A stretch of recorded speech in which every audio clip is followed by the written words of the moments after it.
ഞാൻ ഡോക്ടർ ഷബീർ അലി ടി.യു. തിരുവനന്തപുരം കിംസ് ഹെൽത്തിലെ കരൾമാറ്റ ശസ്ത്രക്രിയ വിഭാഗത്തിലെ സീനിയർ കൺസൾട്ടൻ്റാണ്. ഞാൻ ഇന്ന് സംസാരിക്കാൻ പോകുന്നത് വളരെ അപൂർവമല്ലാത്ത എന്നാൽ വളരെ പ്രാധാന്യം അർഹിക്കുന്ന ഒരു സിറ്റുവേഷനെ കുറിച്ചാണ്. അതായത് പെട്ടെന്നുണ്ടാകുന്ന കരൾ രോഗങ്ങളും അതുമൂലം ഉണ്ടാകുന്ന കരളിൻ്റെ പ്രവർത്തന പരാജയം, അതായത് liver failure, acute liver failure എന്ന കണ്ടീഷനെ കുറിച്ചാണ് ഞാൻ ഇന്നിവിടെ സംസാരിക്കുന്നത്. ഇത് സംസാരിക്കാനുണ്ടായ ഉള്ളൊരു കാരണമെന്ന് പറഞ്ഞാൽ ഈ അടുത്ത കാലത്തായിട്ട് പെട്ടെന്നുണ്ടാകുന്ന കരൾ രോഗങ്ങളും അതുകൊണ്ടുള്ള ഫെയിലിയർ പല കാരണങ്ങൾ കൊണ്ട് കുറച്ച് കൂടുതലായിട്ട് വർദ്ധിച്ചു വരുന്ന പോലെ കണ്ടിട്ടുണ്ട്. അത് സാധാരണയായിട്ട് ഈ പെട്ടെന്ന് മുൻപ് ഒരു കരൾ രോഗവും ഇല്ലാത്ത ആളുകൾക്ക് എന്തെങ്കിലും കാരണങ്ങൾ കൊണ്ട് പെട്ടെന്നൊരു കരളിന് തകരാറുണ്ടാവുകയും അത് നമുക്ക് ജീവൻ അപകടം ഉണ്ടാകുന്ന ഒരു സ്റ്റേജിലേക്ക് ഏതാനും മണിക്കൂറുകൾ കൊണ്ട് അല്ലെങ്കിൽ ദിവസങ്ങൾ കൊണ്ട് മരണം സംഭവിച്ചേക്കുന്ന അവസ്ഥയിലേക്ക് പോകുന്നതിനെയാണ് നമ്മൾ അക്യൂട്ട് ലിവർ ഫെയിലിയർ, അതായത് പെട്ടെന്നുണ്ടാകുന്ന കരൾ പ്രവർത്തന പരാജയം എന്ന് പറയുന്നത്.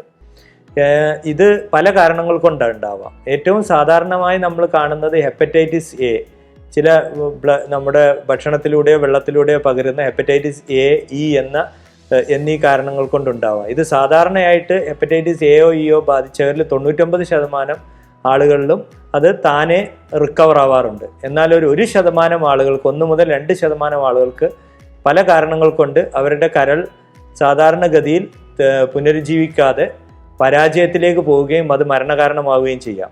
അതുപോലെ തന്നെ വളരെ അപൂർവമായി ഹെപ്പറ്റൈറ്റിസ് ബി രോഗമുള്ളവർക്കും, സാധാരണയായി ഹെപ്പറ്റൈറ്റിസ് ബി രോഗം ദീർഘനാളായുള്ള കരൾ രോഗങ്ങളാണ് ഉണ്ടാക്കാറ്. എന്നാൽ വളരെ അപൂർവം രോഗികൾ അത് പെട്ടെന്നുണ്ടാകുന്ന കരൾ രോഗമായിട്ട് മാനിഫെസ്റ്റ് ചെയ്യാം.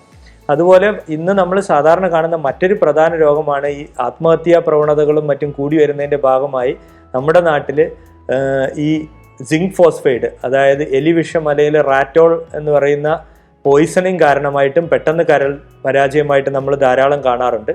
വിദേശ രാജ്യങ്ങളിലെല്ലാം ഈ സൂയിസൈഡൽ ആയിട്ടുണ്ടാകുന്ന കാരണത്തിൽ ഏറ്റവും സാധാരണ പാരസിറ്റമോൾ, വളരെ അമിതമായ ഡോസിൽ പാരസിറ്റമോൾ കഴിച്ചിട്ടാണ് കാണാറ്. നമ്മുടെ നാട്ടിൽ അത് താരതമ്യേന കുറവാണ്. എന്നാൽ കൂടുതലായിട്ടും നമ്മൾ കരൾ പരാജയമായി കാണുന്നത് ഈ സിങ്ക് ഫോസ്ഫൈഡ് അഥവാ എലിവിഷം കഴിച്ചിട്ടുള്ള കരളിനെ ബാധിച്ച് അതിൻ്റെ കൂടെ തന്നെ മറ്റവയവങ്ങളെയും ബാധിച്ച് പ്രയാസമായി നമ്മൾ കാണാറുണ്ട്. ഈ പെട്ടെന്നുണ്ടാകുന്ന ഈ കരൾ രോഗത്തിൻ്റെ ഒരു പ്രത്യേകത എന്ന് വെച്ചാൽ മുൻകാലങ്ങളിലെല്ലാം ഇതുപോലെ പെട്ടെന്നുണ്ടാകുന്ന കരളിൻ്റെ പരാജയം വരുമ്പോൾ മെജോറിറ്റി രോഗികളും അത് പെട്ടെന്ന് തന്നെ ഈ ബ്ലഡിലെ വിഷങ്ങളെല്ലാം കരളിന് ക്ലിയർ ചെയ്യാൻ പറ്റാതെ അമോണിയ എല്ലാം വർദ്ധിച്ച് ബ്രെയിനിനെ സാരമായി ബാധിക്കുകയും പെട്ടെന്ന് തന്നെ അബോധാവസ്ഥയിലേക്ക് പോവുകയും മരണം സംഭവിക്കുകയും ചെയ്തിരുന്നു. അതുപോലെ തന്നെ ഈ കരളിൻ്റെ പരാജയം വരുമ്പോൾ പെട്ടെന്ന് ബ്ലഡിലേക്ക് ഇൻഫെക്ഷൻ വരികയും രോഗികൾ അത് കാരണത്താലും മറ്റവയവങ്ങളും പരാജയത്തിലേക്ക് പോവുകയും ഫെയിലിയർ ആവുകയും മരണത്തിലേക്ക് പോവുകയും ചെയ്യും. എന്നാൽ ഇന്ന് ഈ അടുത്ത കാലത്തായിട്ട് കഴിഞ്ഞൊരു 10-15 വർഷങ്ങളായിട്ട് ഇതിൻ്റെ ചികിത്സയിൽ വളരെയധികം പുരോഗതി വന്നിട്ടുണ്ട്. അതിൽ ഏറ്റവും പ്രധാനമെന്ന് പറയുന്നത് ഈ കരൾ രോഗങ്ങൾ അതിന് ഇമ്പ്രൂവ്മെൻറ്റ് കാണുന്നില്ല. കരൾ പരാജയത്തിലേക്ക് പോവുകയാണെങ്കിൽ എത്രയും നേരത്തെ തന്നെ രോഗിയെ പ്രിപ്പയർ ചെയ്ത് കരൾമാറ്റ ശസ്ത്രക്രിയയിലേക്ക് കൊണ്ടുപോകാൻ കഴിയുകയാണെങ്കിൽ ഈ രോഗികളിൽ ഒരു 70% പേരെങ്കിലും നമുക്ക് രക്ഷപ്പെടുത്താനാവും. അതിനേക്കാൾ ഉപരിയായി ഇന്ന് മെഡിക്കൽ മാനേജ്മെൻറ്റിലുള്ള ഒരു പ്രത്യേക തരത്തിലുള്ള ഡയാലിസിസ്, അതുപോലെ നമ്മുടെ ബ്ലഡ് വാഷ് ചെയ്യുന്ന പ്ലാസ്മ ഫെറസിസ്, പിന്നെ പ്രോപ്പറായിട്ട് ഈ പെട്ടെന്ന് തന്നെയുള്ള കരൾ പരാജയം കാരണം ബ്രെയിനിനുണ്ടാകുന്ന നീർക്കെട്ടിനെ കുറക്കാനും അതുപോലെയുള്ള മറ്റ് മെഡിക്കൽ സപ്പോർട്ടീവ് കെയറും കാരണം ഈവൻ ട്രാൻസ്പ്ലാന്റ് ഇല്ലാതെ തന്നെയുള്ള